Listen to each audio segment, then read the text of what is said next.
Tiger versus পাঠান সিনেমাটি ভারতীয় চলচ্চিত্রের ইতিহাসের অন্যতম বড় এবং উচ্চাভিলাষী প্রজেক্ট।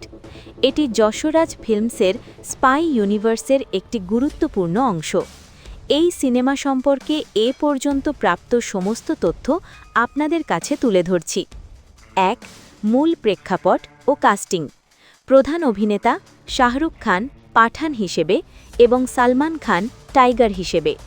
পরিচালক সিদ্ধার্থ আনন্দ, যিনি পাঠান ও ওয়ার পরিচালনা করেছেন। প্রযোজক আদিত্য চোপড়া, যশরাজ ফিল্মস।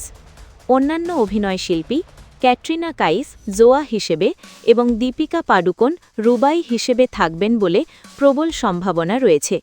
ভিলেন হিসেবে হলিউড তারকা জেসন মোমোয়ার নাম নিয়ে গুঞ্জন থাকলেও তা নিশ্চিত নয়। ২. বাজেট ও বর্তমান অবস্থা ২০২৬ আপডেট। বিশাল বাজেট। সিনেমাটির প্রাথমিক বাজেট ধরা হয়েছিল প্রায় ৩০০ কোটি রুপি, তারকাদের পারিশ্রমিক বাদে। সব মিলিয়ে এটি ৫০০ কোটি রুপি ছাড়িয়ে যাওয়ার কথা। বর্তমান জটিলতা।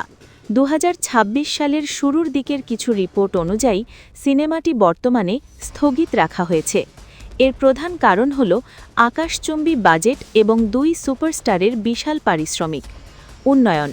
যদিও প্রোডাকশন হাউস থেকে অফিসিয়ালি এটি বাতিলের ঘোষণা আসেনি, তবে চিত্রনাট্য আরও ঘষামাজা করার জন্য আদিত্য চোপড়া বাড়তি সময় নিচ্ছেন বলে জানা গেছে।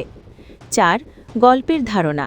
সিনেমাটি অনেকটা মার্ভেলের ক্যাপ্টেন আমেরিকা সিভিল ওয়ারের আদলে তৈরি হওয়ার কথা, যেখানে ২ বন্ধু বা ২ নায়ক কোনো একটি বিশেষ কারণে একে অপরের মুখোমুখি হবেন। তবে গল্পের শেষে তারা সম্ভবত কোনো বড় শত্রুর বিরুদ্ধে একজোট হবেন। ৫. মুক্তি ও শুটিংয়ের তারিখ। শুটিং ২০২৬ সালের মাঝামাঝি সময়ে ১০০ দিনের একটি বিশাল শিডিউলে শুটিং শুরু হওয়ার পরিকল্পনা ছিল। মুক্তির তারিখ। বর্তমানে এটি ২০২৭ সালের ২২শে জানুয়ারি, প্রজাতন্ত্র দিবসের সপ্তাহ নিয়ে একটি সম্ভাব্য তারিখ নিয়ে আলোচনা চলছে। তবে প্রোডাকশন বিলম্বিত হওয়ায় এটি আরও পিছিয়ে যেতে পারে।